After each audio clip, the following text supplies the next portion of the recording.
Hey guys, welcome back to the new video.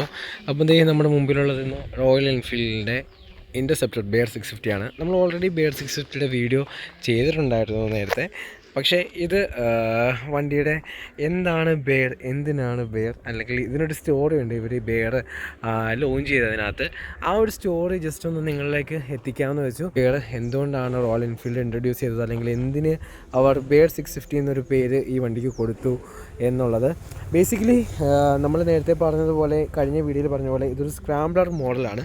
നിങ്ങളത് കാണുമ്പം തന്നെ നിങ്ങൾക്കത് മനസ്സിലാവും. ആ ഒരു സ്ക്രാംബ്ലർ ലുക്കിലാണ് വണ്ടി വന്നേക്കുന്നത്. അത്യാവശ്യം സീറ്റ് ഹൈറ്റും കാര്യങ്ങളൊക്കെ ഉണ്ട്, ഗ്രൗണ്ട് ക്ലിയറൻസ് ഉണ്ട്, വണ്ടിക്ക് ഡുവൽ പർപ്പസ് ടയറും കാര്യങ്ങളൊക്കെ കൊടുത്തിട്ടുണ്ട്. അതല്ല, നമ്മുടെ കഴിഞ്ഞ വീഡിയോയിൽ വണ്ടിയുടെ സ്പെക്കും കാര്യങ്ങളൊക്കെ നമ്മൾ പറഞ്ഞിട്ടുണ്ടായിരുന്നു. പക്ഷേ എന്തുകൊണ്ടാണ് അവർ ഈ ഒരു ബെയർ 650 എന്നൊരു വണ്ടി ലോഞ്ച് ആക്കിയിട്ട് ബെയർ എന്നൊരു പേര് കൊടുത്തതെന്നുള്ള എൻഫീൽഡിൻ്റെ ഭാഗത്തു നിന്നും ഒരു ഹിസ്റ്ററി ഉണ്ട്.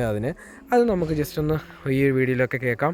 അപ്പം ഈ വീഡിയോ കാണുന്നതിന് മുന്നേ നമ്മുടെ ചാനൽ ആദ്യമായിട്ടാണ് നിങ്ങൾ കാണുന്നതെന്നുണ്ടെങ്കിൽ നിങ്ങൾ ഈ ചാനലൊന്ന് സബ്സ്ക്രൈബ് ചെയ്യുക. ഇതേപോലെ ഇൻട്രസ്റ്റിംഗ് ആയിട്ടുള്ള ഫാക്ട്സ് ആൻഡ് വീഡിയോസ് ഈ ചാനലിലുണ്ടാവും, ട്രാവൽ വീഡിയോസ് ഉണ്ടാവും.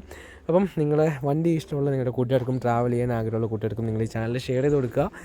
അപ്പം ബെയറിൻ്റെ വിശേഷങ്ങളുമായിട്ട് നമുക്ക് ഈ വീഡിയോയിൽ മുമ്പോട്ട് പോകാം. Once again welcome back. എന്തുകൊണ്ടാണ് ബെയർ വന്നതെന്ന് വെച്ചാൽ, ഇത് ബിഗ് ബെയർ റേസ് എന്ന് പറഞ്ഞിട്ട് റേസ് 1916 കാലിഫോർണിയയിൽ വെച്ചിട്ടുണ്ടായിരുന്നു. അങ്ങനെ ആ ഒരു ബിഗ് ബെയർ റേസിനൊരു ഉത്ഭവമുണ്ട്. കാലിഫോർണിയൻ പീപ്പിൾസ് ആണെന്നുണ്ടെങ്കിൽ അവിടെ ന്യൂ ഇയറിനോടൊക്കെ അനുബന്ധിച്ച് അവർ നമ്മൾ കഫേ ടു കഫേ റേസ് നടന്ന പോലെ തന്നെ അവർ റേസ് സംഘടിപ്പിച്ചു. അതിൽ ഏറ്റവും ആദ്യം എത്തുന്ന ആൾക്ക് ആയിരുന്നു അവിടെ ഫസ്റ്റ്. നോർമലി ഉള്ള പോലെ തന്നെ ഏറ്റവും ആദ്യം എത്തുന്ന ആൾ വിജയിക്കുമെന്ന് പറഞ്ഞാൽ അവർക്ക് ഏത് റൂട്ട് വേണമെങ്കിലും സ്വീകരിക്കാമെന്ന് അവർ പറഞ്ഞിട്ടുണ്ടായിരുന്നു. അങ്ങനെ അതിൽ കുറച്ച് പേര് അവിടുത്തെ കാലിഫോർണിയൻ ഫോറസ്റ്റിൽ കൂടെ വണ്ടി ഓടിച്ച് ഏറ്റവും ആദ്യം ഇവരുടെ ഒരു എത്തുന്ന പോയിന്റിൽ എത്തി. ആ ഒരു ഫോറസ്റ്റിൽ ഏറ്റവും കൂടുതൽ ഉണ്ടായിരുന്നത് ബെയർ ആയിരുന്നു. അങ്ങനെ ആ ബെയർസ് കൂടുതലുള്ള ഫോറസ്റ്റിനെ അവർ ബിഗ് ബെയർ ഫോറസ്റ്റ് എന്ന് പറയും.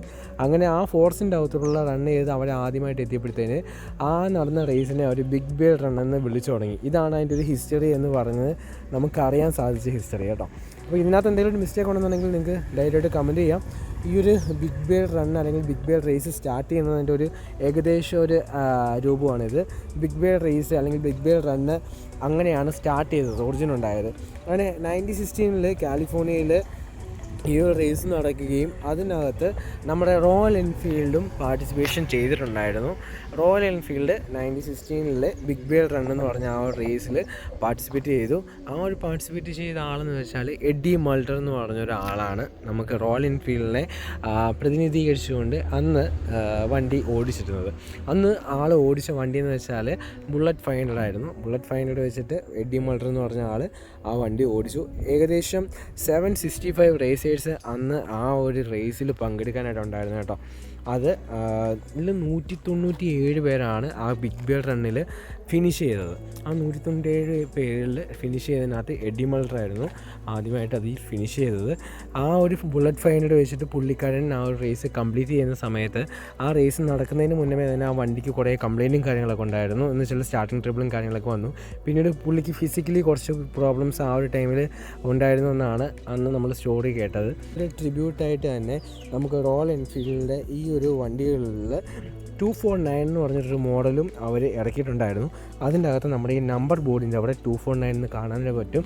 കാരണം എഡ്ഡി മൾട്ടർ അന്ന് യൂസ് ചെയ്തിരുന്ന ആ ഒരു ബുള്ളറ്റ് 500ൻ്റെ നമ്പർ ബോർഡിലും 249 എന്നായിരുന്നു അതിൻ്റെ ഒരു പേരുണ്ടായിരുന്നത്. അപ്പം എഡ്ഡി മൾട്ടറിൻ്റെ ഒരു ട്രിബ്യൂട്ടിന് വേണ്ടിയിട്ടാണ് ബിഗ് ബെയർ റണ്ണിൽ പങ്കെടുത്ത ആ ഒരു 249 എന്ന് പറഞ്ഞ നമ്പറിൽ വെച്ചിട്ട് അങ്ങനെ ബെയർ 650 അവർ ഇന്ത്യൻ മാർക്കറ്റിൽ 2024 ഡിസംബറിൽ അവർ ലോഞ്ച് ചെയ്തു. അങ്ങനെയാണ് നമുക്ക് ഈ ബെയർ 650 എന്ന് പറഞ്ഞൊരു വണ്ടിയും നമുക്കിവിടെ കിട്ടിയത്. അതുകൊണ്ടാണ് ഇതിൻ്റെ ടാങ്കിനകത്തും എല്ലാം ബെയറിൻ്റെ ഒരു എംബ്ലം നിങ്ങൾക്ക് കാണാൻ സാധിക്കുന്നത്. ബേസിക്കലി ഇതൊരു കാലിഫോർണിയൻ ബേസ്ഡ് വണ്ടി ആയതുകൊണ്ടും, അല്ലെങ്കിൽ അവിടെ നടന്ന ആ റേസിൽ അവിടുത്തെ കാലിഫോർണിയയിലെ ദേശീയ മൃഗം ബെയർ ആയതുകൊണ്ടും, ആ റേസിൽ പങ്കെടുത്തത് ബിഗ് ബെയർ റൺ എന്നായതുകൊണ്ടും ഈ വണ്ടിക്ക് ബെയർ 650 എന്ന ഒരു പേരും കൊടുത്തു. ഇത് ബേസിക്കലി ഒരു ഇൻ്റർസെപ്റ്റർ 650 എന്ന് കൺവേർട്ട് ചെയ്ത് വന്ന സ്ക്രാംബ്ലർ ആയതുകൊണ്ട് അതിനെ ഇൻ്റർസെപ്റ്റർ ബെയർ 650 എന്നും കാണാനായിട്ട് പറ്റും. പിന്നീട് ഇതിൻ്റെ ഇൻ്റർനാഷണൽ മാർക്കറ്റിലുള്ള വേരിയൻറ്റിനകത്ത് ഇൻ്റർസെപ്റ്റർ 650 എന്നറിയത്തില്ല, INT എന്നായിരിക്കും വരുന്നത്. അത് ഫുൾ ഫോം വരുന്നത് ഇൻ്റർസെപ്റ്റർ 650 എന്നാണ്. അപ്പം ഇതിൻ്റെ ഡീറ്റെയിൽ ആയിട്ടുള്ള സ്പെക് വീഡിയോസ് നമ്മുടെ ചാനലിൽ കിടപ്പുണ്ട്. ഇൻട്രസ്റ്റിംഗ് ആണെന്നുണ്ടെങ്കിൽ നിങ്ങൾ കയറി ചെക്ക് ചെയ്ത് നോക്കുക. അടുത്തൊരു വീഡിയോയിൽ ഇതേപോലുള്ള കുറേ വിശേഷങ്ങളായിട്ട് കാണുന്നതുവരേക്കും ബൈ ഫ്രം ദിസ് വീഡിയോ.